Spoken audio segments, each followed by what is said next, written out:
you look for to indicate that somebody is like great? What are the intangibles that tell you, oh, this person's excellent? This is going to seem overly simplistic, and yet it so commonly is overlooked. One of the biggest things that I look for is I want to see signs that they want to be great, that they actually care about their job. People whose passion is their craft do great things. But what I want to know is, what is your favorite growth non-hack? I think it would come back to a great product with incredible retention. I mean, it would probably come back to high LTVs. Probably go product as 1A and great lifecycle marketing that maximizes LTVs in this like a really creative or innovative way would be 1B. And then a whole host of acquisition marketing tactics is 2. Welcome to Growth Talks, where we dive deep into the world of growth and marketing with industry leaders.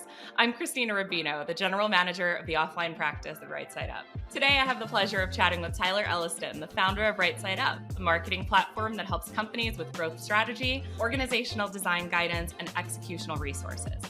Prior to founding Right Side Up, Tyler was a marketing leader at a variety of early stage, hyper growth, and late stage growth companies, including Eventbrite, Trusted ID, and Equifax. He also founded and raised capital for a marketplace venture in the automotive space, Carsala.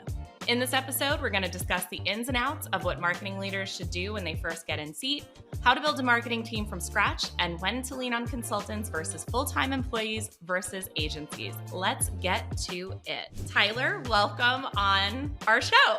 Thank you. Glad to be here. Very, very happy to have you. So I think we could start with the notion of building a marketing team from scratch, because you've built marketing teams at various companies. What are the primary things you evaluate when you start to build out a team? And how do you structure roles and responsibilities within that marketing team? I generally look at it as sort of what roles and responsibilities are needed, and then how do we fill them with specific people. And so what roles are needed for a company, I think, is really closely intertwined with the strategy. So if you're landing at a new company, it's very hard to evaluate your team without having at least intermediate understanding of what your marketing strategy is going to be. And so I think one key point is that staffing and strategy is an iterative process, right? You learn more about one and then it affects the other. So that would be the first point. And then individually, I think every marketing leader that is sort of going into a situation where there's an existing team, they're evaluating them. And I think there are 3 ways that I've historically done that. One is by talking to them and coming to my own conclusions. 2 would be looking at the fruits of their labor. I mean, look and see what they've done to impact the business. And then lastly, see what other people think, understand what their peers have to say about them. And usually you can get a pretty quick read from those 3 sources on particular people. I think the harder part is sort of matching them to the right roles at the right time. It reminds me a little bit, when you were saying that, it almost reminded me of how we tech screen candidates for consulting at Right Side Up. It's like a lighter version of a tech screen, right? Like you're using your background and your knowledge to understand what they do and the results that they've gotten kind of before you're there. In terms of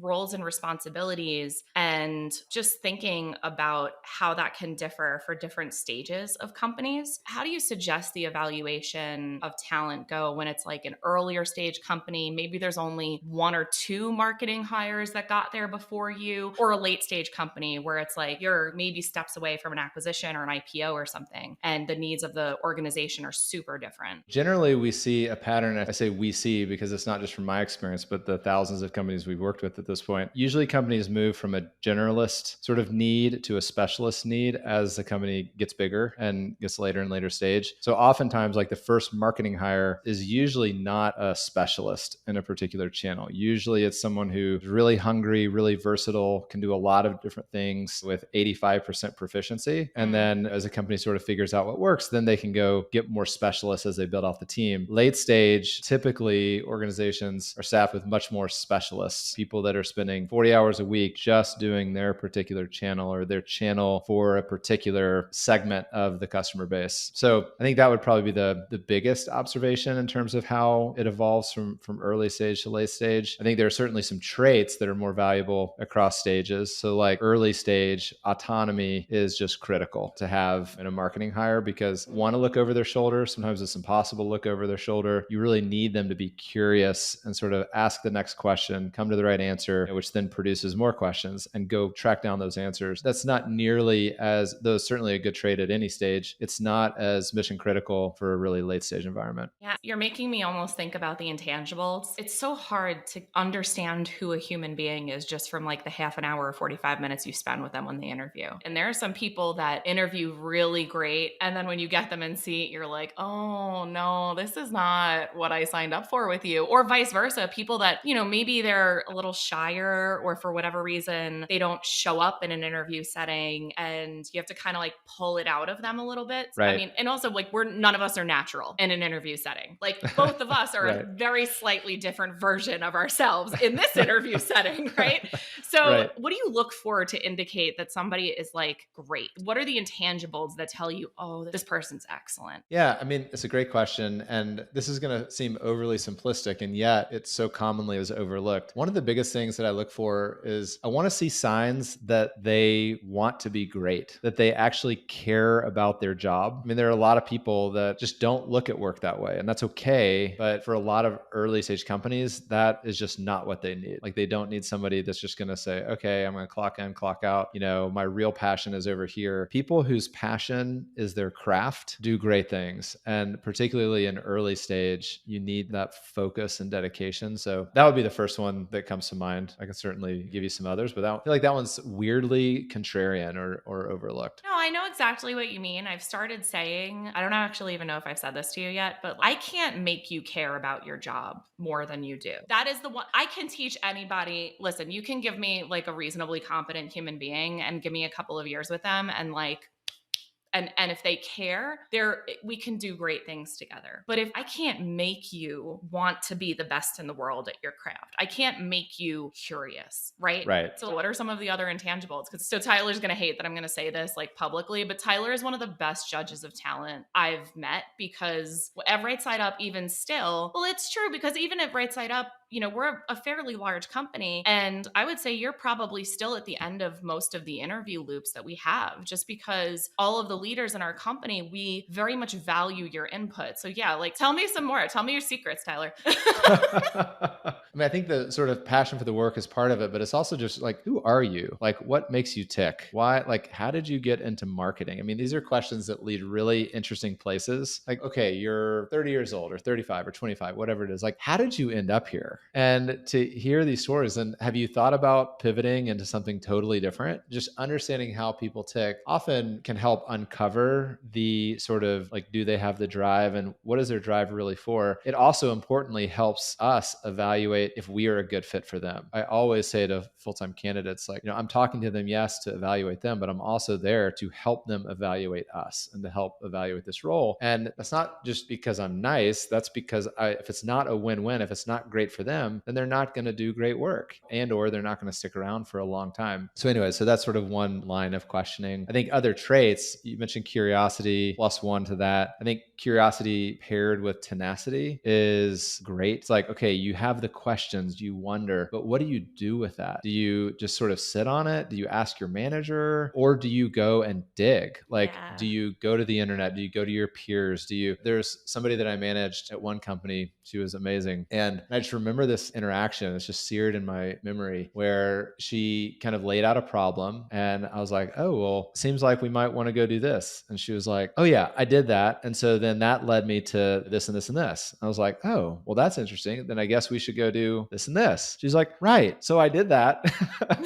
And then we got here and I was like, great. So what are we talking about? She was like, I just wanted to let you know. And this is the conclusion. Does that sound right? I'm like, yeah, sounds like you, because she was curious. She found the bottom of the rabbit hole. She did it with tenacity. And I mean, that was amazing. And that was sort of the first moment where I first thought like, wow, curiosity and tenacity paired together is something that I want to look for in every person I interview moving forward. There's two very dumb things that I say about the team we hire at Right Side Up, but I think every single person is this person. So one is, were you the kid that kept asking why and would not let it go until you got an answer, right? Like to the point probably where you look back and now you're like, oh my God, I drove my parents crazy. Mm-hmm.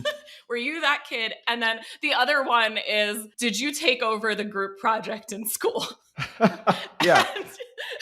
But like, that's the kind of energy that I feel like it's very translatable to marketing. Cause like even at Right Side Up, it's very interesting to be a high growth startup that services many high growth startups and late stage growth companies. But it's like that ethos, I think if you hire with kind of like those two kind of dumb things in mind, but like when you put that up against that lens, it could be helpful. Totally, 100%. I do think that has become part of our sort of cultural identity. And it also is a useful screening tool when we interview people. When it comes to like fostering collaboration and communication among the marketing team, and then I have questions about that of like working cross-functionally, but when it comes to how people work within a marketing team with each other and how they work with each other, it feels like these intangibles are really important to that. But like, what is your approach to fostering that kind of a culture of collaboration and communication? Well, I do think one of the answers to that is embedded in the question of culture. I mean, it is cultural value of collaboration, working together, supporting people, even when their goals are a little different than yours. So I think that would be at or very close at the top of the list. I think goals and incentives are really critical to collaboration in a marketing org or just in a company at large. Generally, I think the fewer goals that somebody can have, the better. Like if somebody can roll up to a single metric, or a single initiative, the better. And the collaboration is going to be easiest where they've got other people internally that roll up to that same goal or target, or there's some kind of connective tissue between those teams' goals. Some of the most difficult situations that I've been a part of as a marketing leader are environments where everybody is responsible for everything, nobody is responsible for anything, and there just really are not clear lines. And it's like, who is responsible? Who is empowered and therefore accountable? Those things kind of go hand in hand. And I think crafting an organization where those things exist is actually not that easy. So I've been at Right Side Up for 6 years. So I've known Tyler for a while. And I remember how unsettled I was with the amount of autonomy you gave me.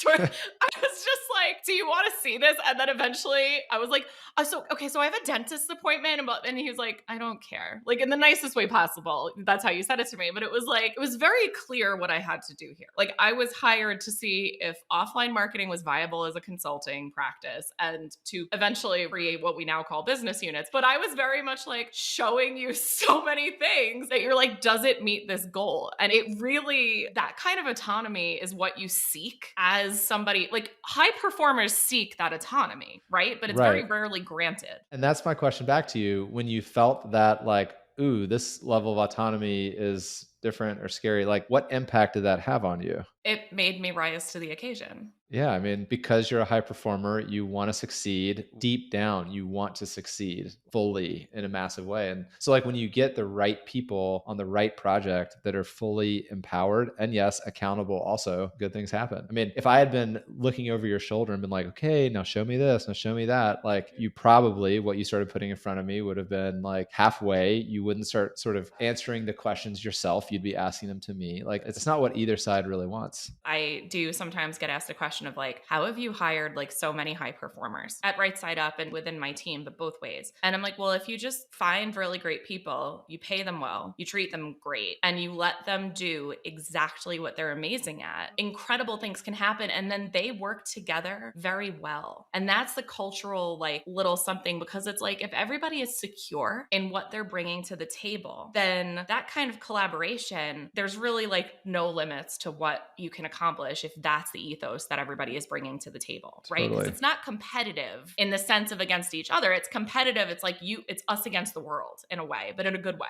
Yeah, like we did this great thing together and I played a meaningful role in it. Not like I was an input in this big machine that did something, like I made a difference. And if I were not here, this would not have happened, or it would not have happened to the same degree or the same quality as it did. I love that, because I often say two of the people on my team, Grant and Lindsay, who some people listening to this might know, we joke around and we say like, we're a trio. And could any of us do some of this without the other? Sure. That doesn't make it lesser than. If anything, when the three of us combine, like it's like, oh God, watch out, they're coming. Totally. In the best way. But it also comes from like not being afraid to hire people who are as competent and more competent than you are. Yes. And if either of them had not been here or were not here, it would look really different as a testament to their unique passion and contributions. I feel like that's a mark of the empowerment and autonomy. Yeah. It would not be the same without them. Well, and that's why when it comes from the top, that is when you feel it in everything that you do. And I think like with a marketing organization, especially, and it's kind of interesting, like there's so much of Right Side Up that mirrors the makeup of a growth marketing organization. We very much take that ethos to the way that we've built this company, but in-house at a marketing organization, if it comes from the top down, from the VP of growth or the CMO or some mixture of the two, that clear goals, like you said, if everybody marching in the right direction, because it's very easy to run a marathon in the wrong direction if you're not pointed well, right? And then if that's the ethos within the marketing organization, talk to me a little bit about when you're collaborating and working with other functions like product or sales or customer success. Everybody has largely the same mission at a company, right? But how do you navigate that when other people have different day-to-day priorities than you do? That's a great question. And I'm not sure that I have a great answer on that. I don't know if anybody does. It's really hard. I mean, I've been a part of a lot of companies where marketing and product butted heads. I've been in organizations in B2B contexts where marketing and sales really butted heads. And so I guess I'll share a few thoughts with the caveat that, man, I'm sure there are people out there with much better answers to this than I have. But when I think about both product and sales relating to marketing or marketing relating to both product and sales, a few thoughts come to mind. One is trying to get as aligned as possible on what the metrics are. So like with sales, is it SQLs? Sort of this age-old issue of marketing saying, hey, we're driving a lot of leads, like y'all aren't closing them, and sales saying, oh, the leads you send are crappy, like send us some good leads. Get right on that. Yeah, like getting real alignment on, okay, how are these scored and what is the quality? And of course, marketing doesn't want to send crappy leads. And of course, sales wants to close them, which I think leads to sort of another dynamic, which is giving the benefit of the doubt. This is one of our, as you know, one of our core values is people. And one of the sort of subset points of that value is giving people the benefit of the doubt and assuming the best. And I think, sometimes that gets hard when you feel like your organization, being marketing or your team or you are being misrepresented or being blamed for something that's not your fault. And it's easy to start pointing the finger and kind of just battle it out and sort of defend the turf. And I think the more people can not do that and go to the person or the people that you need alignment on with and just talk to them about it. And that might sound naive. And in some environments, maybe it is. Like in some environments, it might be really cutthroat and that might be a really naive thing to do. But giving the benefit of the doubt and working collaboratively is hard, but it's really, in my view, the only kind of path forward without sort of you being replaced or them being replaced. I would say one other answer to that, and then I'll stop this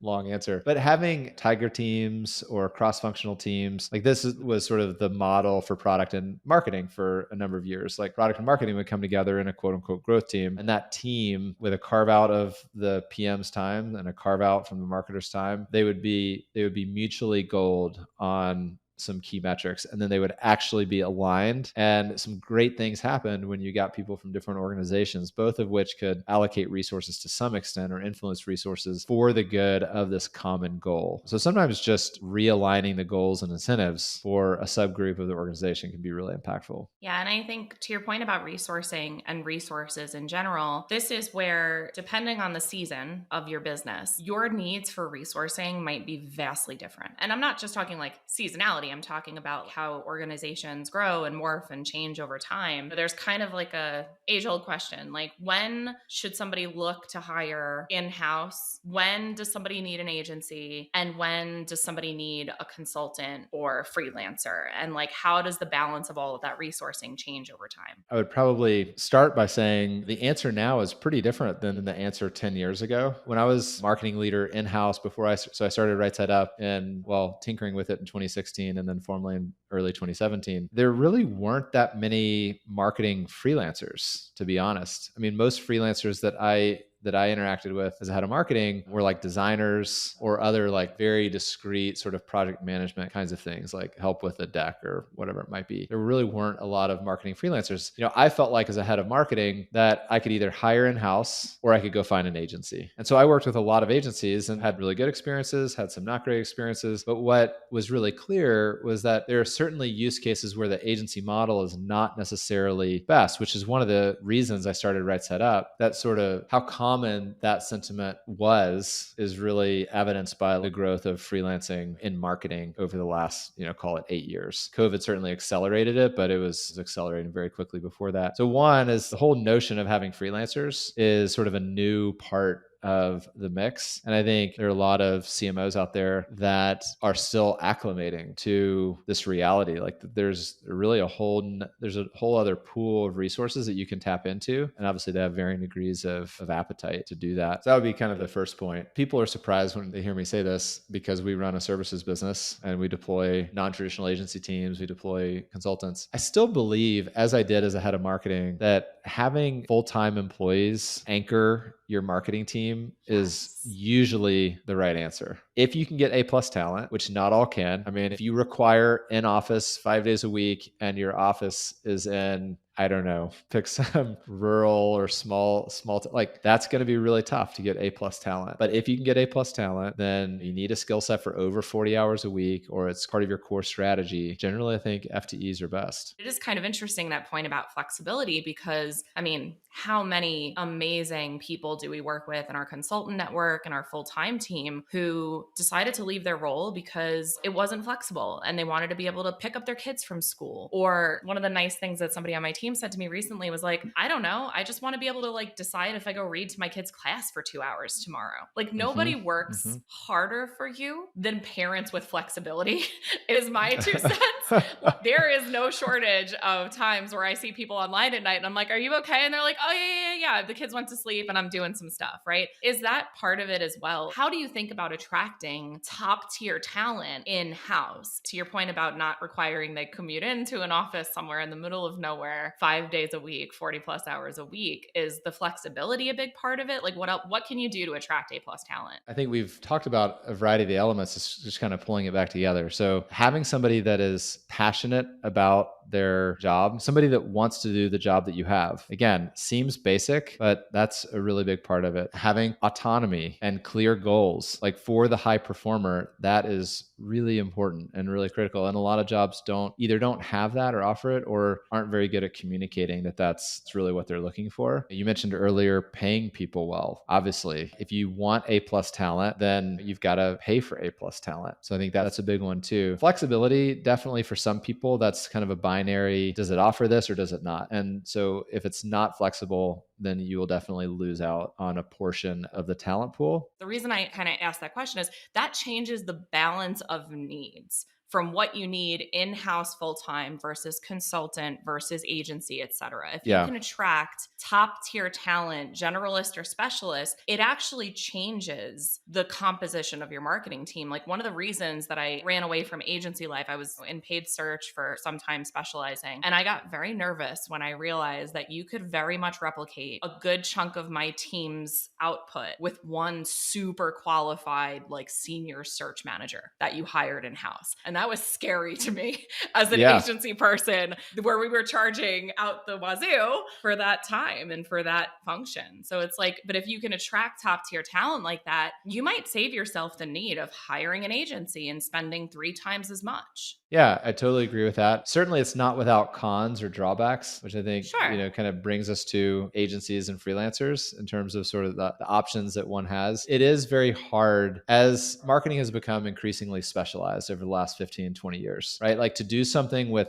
95% proficiency, it's become very, very hard to do that without focusing on that particular channel or tactic. And so what that means is that a lot of companies that might have a 5-person marketing team or an 8-person marketing team, it's very difficult to cover everything you need to cover and still have the specialization you need with only FTEs. That is just becoming increasingly difficult. And so if you need more specialization, then you have people and you want 95, the sort of 95th percentile of proficiency, then you've got to go external. Like you've got to get an agency or you've got to get a freelancer. We can give guidance on when to use which, but external resources are imperative. It makes sense. And then also it's like you're not committing full bore to like, this is what we say commonly in like podcast or marketplace or whatever. But it's like sometimes it is a huge deal to think about hiring a 40-hour a week salary employee when you don't even know if the channel is going to work yet. Yes. So agencies and freelancers give you the option to be like, okay,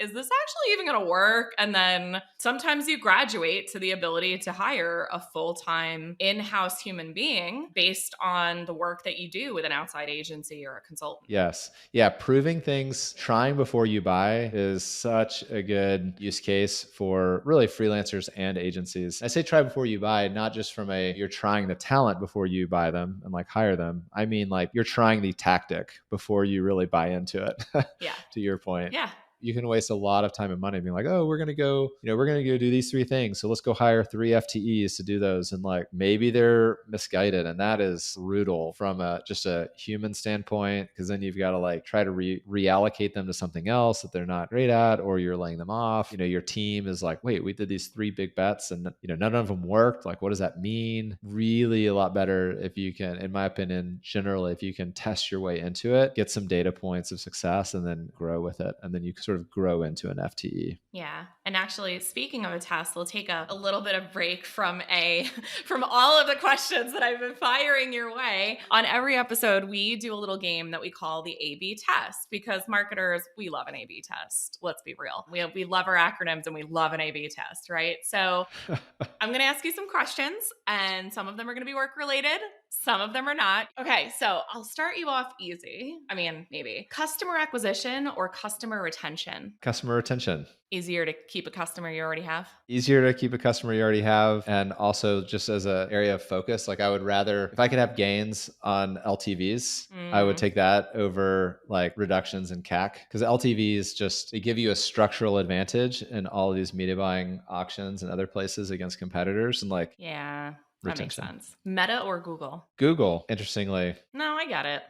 Facebook has been so powerful for so long, and it is still a core part of a lot of marketing mixes. Yeah. So I'm not against it, but boy, it has gotten harder to track, harder to get good ROAS. And Google paid search just keeps going. Does it scale as often for non-brand? No, but shopping works for a lot of brands. YouTube has really started working for a lot of brands. So I feel like Google as a company with an assortment of placement opportunities has like actually really improved a lot. Yeah, it's true. It's become more of like an ecosystem, and search is such a like basic human behavior. Like It's just really, you're like capitalizing on evolutionarily developed human behavior, which feels like a good spot to be in. Yeah. Yes. And the intent that they can deliver is because the person's like raising their hand and saying, I have intent, rather than Facebook deriving it through like all of the attributes that are, many of which have been rightly or wrongly stripped away. So their ability to sort of derive intent algorithmically seems to be going down. Yeah. And like Google just doesn't face that, because people are just saying like, I have intent for this. Can you help me? Yeah. I want to buy a car. Okay. Cycling or running? Oh, Christina. I mean, my passion is running. My passion is running, but I keep getting injured. So my reality answer is cycling, but my passion answer is running. Fair enough. DIY or hiring a professional? Hiring a professional. I guess it depends on what we're talking about, but I have proven to myself that I am not handy at all, and I do more harm than good. So the sooner I can call somebody that knows what they're doing, the better. Yeah, I think it's just knowing when you need the professional, right? There's definitely a marketing analogy in there too, because like you could run real far with the scissors pointed up and hurt yourself real good. But as I say this as I have an HVAC guy coming to the house in about an hour. Millennial or Gen X? Referencing myself? Yes, Tyler. I think I have to opt out. Zennial or something? Isn't there? I didn't have any like internet until I was like in high school or something. I didn't have a cell phone until, I don't know, college. I remember what a pre-tech world felt like. Yeah. Like, millennials are the last generation that remembers. Okay. It's fine. I'll give you Xennial. I'll give you that. You can have that, even though you're factually wrong. Personalization or automation? Personalization. Product-led or brand-led marketing? Product-led. Yeah. It's really hard to flip something up. It's a lot easier to just put a megaphone to something that's wonderful. Yeah, I will say that is, though I've spent my career in marketing, I do feel like sometimes marketing gets too much credit and too much blame, honestly, but too much credit when things go really well. I think a bigger part of the equation is often just a great product, and marketing can sort of accelerate whatever's happening naturally. I mean, it can bend the curve, but it can't change the direction of it. Product just dictates the direction, in my opinion. Yeah, totally. Okay, so urban or rural living? I would love to take the in between, but I have 3 kids, so suburban would be the answer. But I think if I have to choose, I would pick urban. Yeah, I know what you mean. There's something being back in like a major, I mean, we were in the Bay Area, so were you, but we weren't in San Francisco. So now Yeah. being back in like a major city, I'm like, oh, I can get whatever I want at any time. This is great. I love this. Yeah, totally. I mean, I loved the vibe of Berkeley and North Oakland and just like the proximity to San Francisco, but that was great.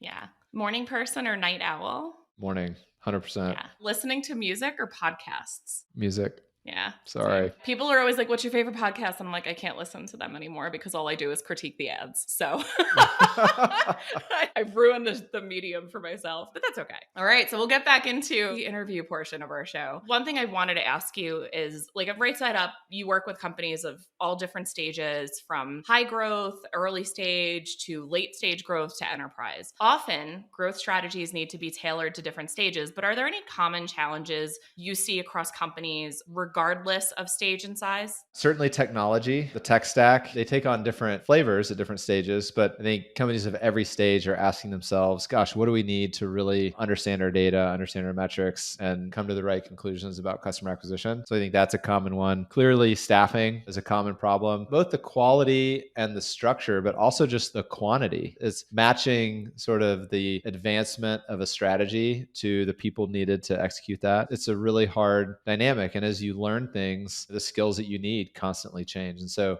technology and staffing would both be big ones. I think in terms of sort of marketing channels or tactics that are used, like those, there is some consistency across them. I mean, certainly we talk to really early stage companies that are focused on Google and Facebook, and enterprise companies that are focused on Google and Facebook. I think those channels have sort of in a lot of cases, they live in the media mix across stage. The way that they're used, those ways are very different, right? So like pre-product market fit, they're getting customer acquisition to get product feedback so that they can change the product until they find product market fit. At least they should be using it that way. Certainly the mid-stage company, like they're on the hunt for, okay, what channels do we have that can acquire customers economically for us? And that sort of validates the product market fit that they think they have, right? And then enterprise, like they might still be focused on it, but they're eking out 10% CAC reduction and a 10% volume increase through very specific optimizations. So I think the way they're engaged is pretty different, even if there's commonality in the mix. And then there's certainly some channels that are sort of just one stage or the other. Yeah, it makes sense. And then I think like, what do you think enterprise could get from high growth startups that they do very right? And then I'm going to ask you the inverse, but what do you think we can try as a function for marketing that we could take lessons from high growth startups and apply them to enterprise? Well, I do think that there might be some personal bias in this, but I do think generally speaking, sort of the mid-stage high growth company that is well-funded, they're in hyper growth mode, not always, but they often are the most sophisticated because they can move quickly, they can spend, so they can afford the best tools. They're also like cutting edge of like, they're willing to take risks on a small attribution player that's just launching, and they'll figure it out with them. It often takes a little bit of time before those things sort of make it to enterprise. And so I think a lot of late stage, large enterprises rightly look at sort of high growth startups, maybe you can call them startups, high growth ventures, particularly in tech, as sort of the cutting edge. And so they go there for innovation, like they go there for marketing innovation. It kind of applies to technology. I think it applies to use of channels because so many channels start as arbitrage opportunities. And I think who is finding arbitrage opportunities? Usually it's not the large enterprises. Right. Because there's a need, there's a hunger for low cost of acquisition tactics, and there's a need for speed because however long your ramp might be. Exactly. Yeah. They got to raise more money. Necessity being the mother of invention, a lot of the time, it makes a ton of sense. And then the inverse, vice versa. What do you think that high growth startups can learn from enterprise companies? Yeah, structure. I think a lot of hyper growth companies, they can be very chaotic. And there are benefits of that. I mean, you get a lot of people, you've hired a lot of people that are autonomous, like we've talked about, but you keep hiring with that ethos. And at some point, it becomes necessary to put structures in place and processes and bring conformity in some aspects. You don't want to stifle innovation, but some conformity becomes really needed. And I think large enterprises are really good at that. They've sort of confronted that. They've successfully gotten to the other side. That's commonly when we see like hyper growth companies start really hiring. I mean, the way that they sort of show their admiration or want their desire to learn from large enterprises by hiring from them. It's when you start getting like hires from these large companies to sort of bring that structure. That makes a ton of sense. Yeah. And it's to your point, you don't want to kind of like overly course correct. But I mean, honestly, even as Right Side Up has grown, like we've had to put some processes in place so we don't duplicate effort. Totally. And so that we remain focused on the mission and all of that. And there are some times where we've put process in place where we're like, that didn't work. But I think we're right. At least I hope, like we're conscious enough where we're like, okay, that didn't work, but we still need to do this. So we're going to try this other thing now. So it's like, I think you take that spirit of innovation and you carry it through with you as you're developing out the process that is needed to scale to enterprise. Yes, totally. And I think that's something that I would say both hypergrowth and enterprise borrow from really early stage is a spirit of experimentation. Like, let's try this. Like, let's see what breaks. Let's see what happens. I think that sort of value is first really cultivated at the earliest phases of a company. And then companies try to maintain it as long as possible through hypergrowth. And usually it dies, but not always. And I think large enterprises often want to recapture that and figure out a way to reinstitute that sort of experimentation framework. Yeah, that makes a ton of sense. And I wanted to get into a couple of questions just about what drove you to start Right Side Up and some of the lessons you've learned from some of the different contexts. We kind of said it a little bit earlier, but what drove you to hire or what drove you to start Right Side Up after having years of in-house marketing experience? Like what gaps or opportunities or things that you wanted to change or do differently made you be like, okay, no, instead of just going in-house at another organization and giving that another spin, I'm going to do my own thing? I guess the first thing is my entire career, I've straddled the line between marketing as an area of functional expertise and entrepreneurship as a career goal or passion. I mean, I've always, at every stage of my life, I've started some kind of company. Wait, what was the first one you ever started? Like, did you do anything fun when you were a kid? So, well, I mean, I started a lawn mowing business, and so, which is a common one, but I loved it. I mean, that's when I started really using Microsoft Excel and rented out flyers and went and like put them in everyone's mailbox and ended up, this is slightly embarrassing, but ended up like selling the rights to the yards and selling the equipment when I graduated high school because I had this like big list of clients and I went and checked with them to make sure. Awesome. Yeah. And like, so that was high school. And then in college, I started a company that produced jingles for radio and television advertising. How did I not know this? That's so awesome. Yeah, it was a lot of fun. I mean, that was actually born out of an entrepreneurship class where in order to get a good grade, you had to get revenue. Like you had to start some kind of business and get revenue. And this is what we started. And we ended up continuing it on after the class. And yeah, I mean, they're probably not used now, but gosh, at least 5 to 8 years after I graduated college, you could still hear our jingles on the radio. Oh my God, I love that. So it was basically you saw the need for something in the marketplace and you, yeah. No, I know. I didn't actually answer your question, Christina. No, you didn't. No. And this is the debate. We're going to make you answer your question. So like you basically saw what was happening in the marketplace and your needs. And you were like, okay, well, if nobody else is going to do this and / before anybody else thinks of this, I'm going to do it. That was just... Yeah. So, I mean, I had experienced it. I'd experienced the pain from the demand side, right? I'd been a marketing leader where I found myself saying, I wish I could just hire that great account manager from this agency, but I can't. I wish I could just hire an agency for a couple months to test out this channel instead of signing an annual contract. I wish I could talk to the person that they're going to deploy before, blah, blah, blah, blah, blah. So like all these I wishes, which I would translate to like, this is a customer pain. And then I had my third life life crisis, a third of life crisis, not midlife. And I was like, gosh, what do I want to do? Do I even want to do marketing? Do I want to do, if there's ever a time to pivot to something totally different, then now is the time. So I like was just, I mean, I was like wandering in the wilderness, right? Just trying to figure out who am I? And ultimately came back to like, no, marketing is great, but really like entrepreneurship is my passion. I want to start something. So I started working on new business ideas, most of which were internet software businesses, because that's what I was most familiar with. And freelancing was just a way to fund that. At this point, I had kids. I thought back to the first company that I started, and it was a year between having the idea and having a salary, like raising venture capital. Right. I don't even have the idea yet. And I don't like waiting a year that's just going to be very, very difficult. So I started freelancing, and that was my experience of the solution, at least the initial sort of form factor of the solution. Felt like, gosh, feel like really good work. I feel like this flexibility and autonomy is amazing. Honestly, I just thought more people should do this, and more companies should hire me and people like me to do this kind of work. And so, I mean, I wish I could take credit for a grand vision, but I can't. I mean, it was more and more companies coming to me and saying, hey, can you help us do this? And I started saying yes to everybody, and then started recruiting on the talent side. And then, I don't know, probably after 6 months of doing that, realized that my business ideas are really bad. These particular ones are really bad. And the answer is right in front of me. This kind of marketplace of marketing labor is a great opportunity. Yeah. Well, I mean, I'm very grateful.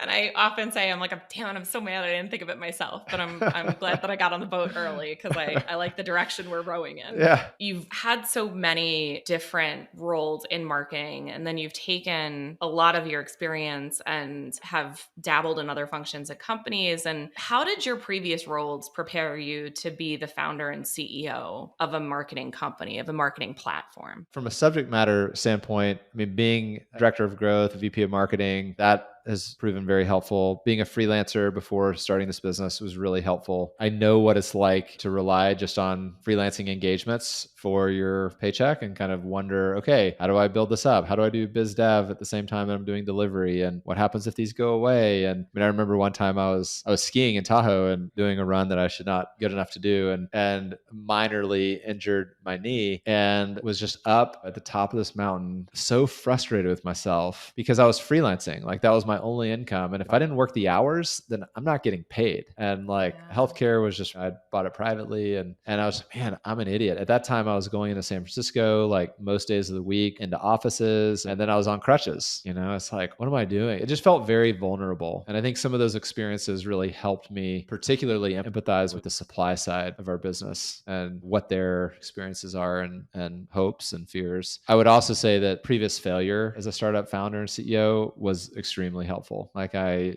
so glad that I did that, as painful as it was to start something and raise venture capital and for it not to work. I'm so grateful for the opportunity and the people that gave us capital to do it, because I think that was probably the singular experience that just changed the trajectory of my career, even though it was failure. And I was not a good first-time CEO. Boy, not to say that I'm great now, but I'm so much better. And so I think I also just needed some reps. I think it's that empathy and that humility that you've learned from being in a vulnerable position and failing before. There's such a glossy picture that the industry paints of the founder CEO and the trajectory upwards. And people can say that we value failure and mistakes are learning opportunities and whatever, but there's always this listen, you can look at any LinkedIn quote unquote thought leader and be like, okay, bro, that it's like that failure, that the trajectory is not up and to the right. The trajectory is a lot like this. And sometimes there's dips and valleys that you wonder if you're going to get out of. And what is incredible to me is that Right Side Up is fully self-funded. Like, you bootstrapped this thing and turned it into a profitable company. But I do think that there is something about the empathy and humility that you bring to the table as a CEO that actually just then permeates our organization and our culture. So yeah, I would say you're pretty great, but you wouldn't. And that's why we like you. Well, thank you. And I do think failure is such a useful learning tool. And it's something that I talk to my kids a lot about this. And I'll say things that kind of raise their eyebrows, like, you need to fail more. Like, Hattie, you need to fail more. And it's like, what? Because failing, you learn from it. And you kind of wonder, like, are you aiming high enough if you always succeed? Like, no, like aim higher and fail and learn and let that propel you to like work harder and set your sights higher. And so, yeah, I mean, it certainly has played a really meaningful role in my career. Again, as painful as it was at the time, like I would not have chosen it, but goodness. And I would also say the Bay Area is a very forgiving place, which is incredible. I mean, I felt like it's not just me. I mean, there's so many examples of people that start a company, it doesn't work, but then they come right back with something else and have great success. And so that is a gift that I think a lot of societies and a lot of communities just honestly don't allow. And the Bay Area is incredible for that. Yeah. When I say like we have Bay Area DNA as a company, that is precisely what I mean. Like it's a comfortable place to do uncomfortable things. Yeah. Yeah. There's an expectation that you're going to do something big, and there's also latitude to not make it. Yeah. Well, I mean, we're going to take this to a close. There's a question that we ask everybody that we have on, which is when you think about growth marketing, there's a lot of connotations in which people say the term like growth hack or growth hacking. And what I want to know, what is your favorite growth non-hack?